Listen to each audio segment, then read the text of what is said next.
আকাশবাণী কলকাতা।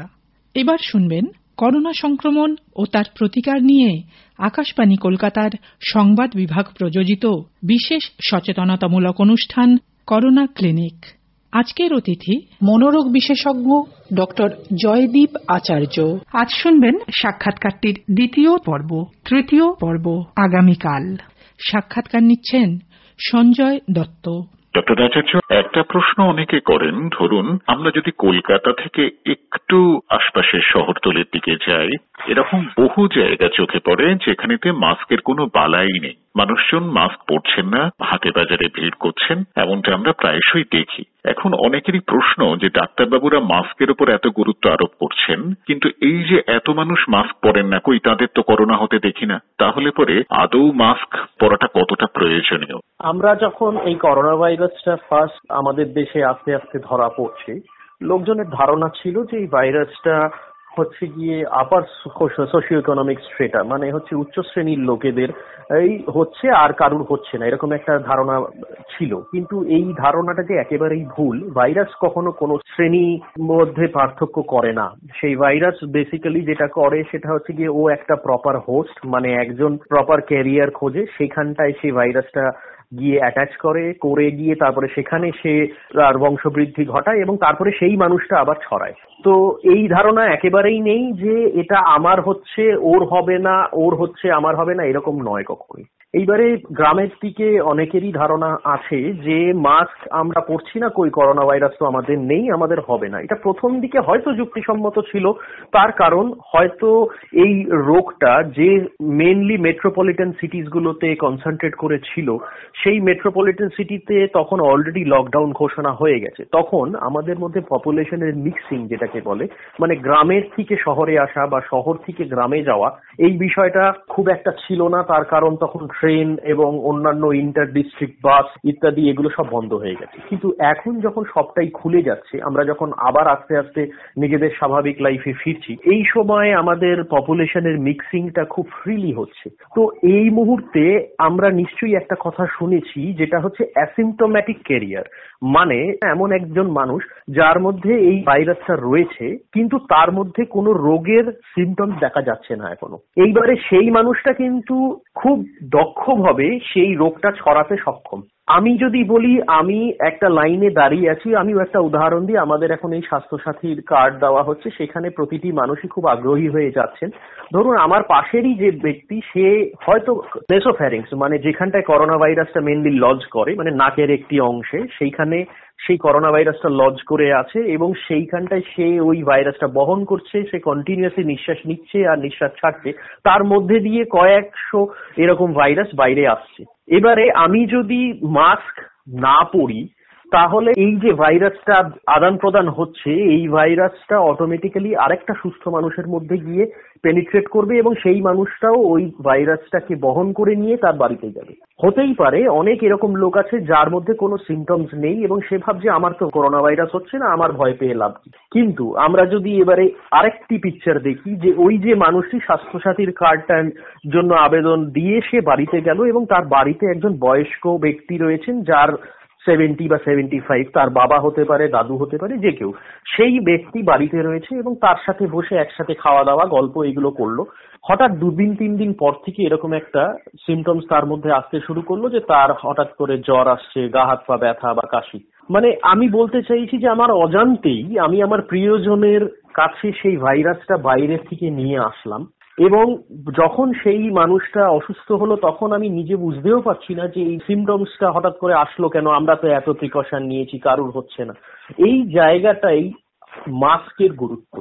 এইখানটাই আমরা যদি মাস্ক পরি, তাহলে আমি জানি চাই না জানি যে অন্যদিকের মানুষের ভাইরাসটা আছে কি না, তাহলে আমি কিন্তু নিজেকে ভীষণভাবে প্রোটেক্ট করতে পারবো এবং সাথে সাথে আমার বাড়ির প্রিয়জনদেরকেও প্রোটেক্ট করতে পারবো।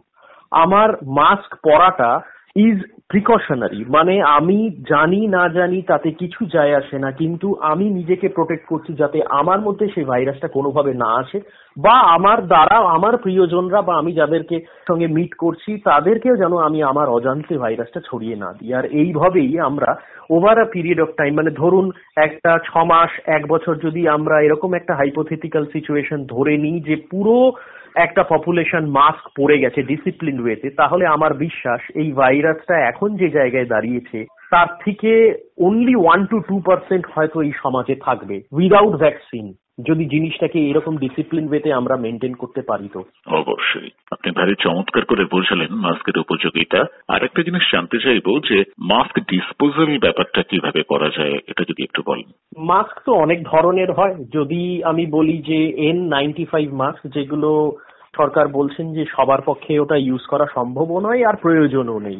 N95টা মূলত যারা হেলথ সেট আপ গুলোতে আছে, মানে আমাদের ডাক্তারবাবুরা যারা আছেন বা আমাদের সিস্টার দিদিরা আছেন বা আমাদের হেলথ ওয়ার্কার যারা হসপিটালে আর অন্যান্য ধরনের কাজের সঙ্গে যারা যুক্ত, তারা ওই মাস্কটা ব্যবহার করতে পারেন। সেই মাস্কটা জেনারেলি নন ওয়াশেবল মাস্ক, মানে হচ্ছে সেটা দ্বিতীয়বার ধুয়ে ইউজ করাটা খুব বুদ্ধিমানের কাজ হবে না। সেই মাস্কটা যদি মাস্কের শর্টেজ থাকে তাহলে আমার ধারণা 2টো মাস্ক হলো বা 3টে মাস্ক যদি তার কাছে থাকে, সেই মাস্কটাকে সে আসলেন, সেই মাস্কটাকে পরলেন, পরে সে বাড়িতে এসে কোনো একটা পরিষ্কার জায়গায় বা যদি রোদে রাখতে পারে সেখানেই শুকো দিয়ে রেখে 3 দিন 4 দিন বা 5 দিনের পরে রিসাইকেল করে আবার ওই মাস্কটাকে ইউজ করলেন যদি শর্টেজ থাকে।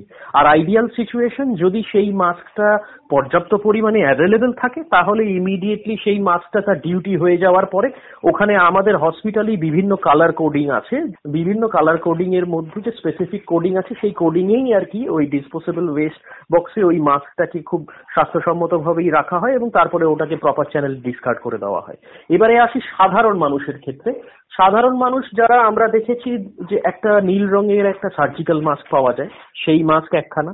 দ্বিতীয় হচ্ছে অনেকেই আছে কাপড়ের মাস্ক পরছে, মোটা 3 লেয়ারের কাপড়ের মাস্ক হলে সবচেয়ে ভালো। আবার এমনও আছে যারা আর কি কিছুই পাচ্ছে না, সাধারণ রুমাল বা একটা শাল বা কিছু সেটাকে কোন রকমের মাস্কের মতন জড়িয়ে মুখে লাগিয়ে রাখছেন। যেগুলো কাপড়ের মাস্ক সেগুলো ওয়াশেবল মাস্ক, মানে আমার যদি 2খানা মাস্ক থাকে তাহলে আমি বলবো আমি একদিন মাস্কটা পরলাম, মাস্কটা পরে বাইরে গেলাম, দিয়ে আমার কাজ হয়ে যাওয়ার পরে আমি ওটাকে প্রপার সাবান জলে কেচে আমি শুকো দিয়ে দিলাম এবং তারপরে it is ready to use আবার যখন সেটা ড্রাই হয়ে গেল। এটা হচ্ছে যে ধরনের কাপড়ের বা তুলোর কাপড় দিয়ে বা সাধারণ কাপড় দিয়ে যেগুলো মুখ ঢাকা আর কি। সার্জিক্যাল মাস্ক যেগুলো খুব কম পয়সার, সেগুলো আজকাল আমার ধারণা মানে 1 টাকার নিচেও এই ধরনের মাস্ক পাওয়া যাচ্ছে, বেশ কিছু মাস্ক কিনে রাখা সম্ভব। সেই মাস্কগুলো ইমিডিয়েটলি ডিসপোজ করে দেওয়াই বেটার হবে। যেরকম আমি বলতে পারি অনেকেরই বাড়িতে আজকাল মিউনিসিপ্যালিটি থেকে সকালবেলা আসে এবং সেইখানে ওপেন এয়ারে এই ধরনের মাস্ক ডিসপোজ না করাই বেটার। যাদের পক্ষে একেবারেই সম্ভব নয় তারা, আমি বলছি যে এই ধরনের মাস্ক স্পেসিফিক্যালি ভালো করে আমার মনে হয় ডবল প্লাস্টিকে মুড়িয়ে নিয়ে তারপরে ময়লার যে নিতে আসছে সেইখানটাই ডিসকার্ড করাটা বেটার হবে। কিন্তু আমি এটার ব্যাপারে খুব স্পষ্ট আমি এই ব্যাপারে শেয়ার করতে পারছি না যে সাধারণ ইউজের যে মাস্কগুলো সেইগুলো কোথায় যায় সেই ব্যাপারটা সম্বন্ধে আমার একটুখানি আমারও নিজের সংশয় আছে যে যেটা সাধারণ মানুষ ইউজ করছে সেই মাস্কগুলো কোথায় ফাইনালি ডিসপোজ হচ্ছে। তবে এইটুকু আমি অবশ্যই বলতে পারি যে আমরা যে মাস্ক ইউজ করছি এবং সেটা ওপেনলি কোনো মতেই ডিসকার্ড করা সম্ভব নয়।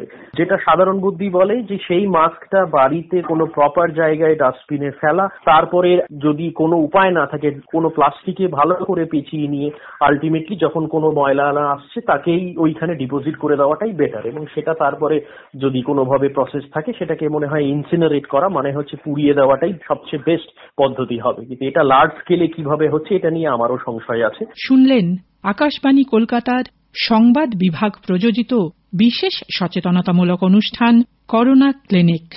আজকের অতিথি ছিলেন মনোরোগ বিশেষজ্ঞ ডক্টর জয়দীপ আচার্য। শুনলেন সাক্ষাৎকারটির 2য় পর্ব। 3য় পর্ব আগামীকাল।